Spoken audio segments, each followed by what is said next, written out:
الأحد بسم الله الرحمن الرحيم قل أعوذ برب الفلق من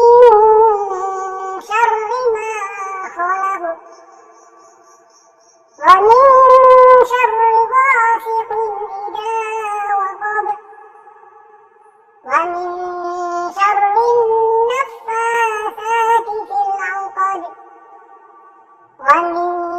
شر حاسد إذا حسد بسم الله الرحمن الرحيم قل أعوذ برب الناس ملك الناس إله الناس من شر الوسواس الخناس الذي يوسوس في صدور الناس من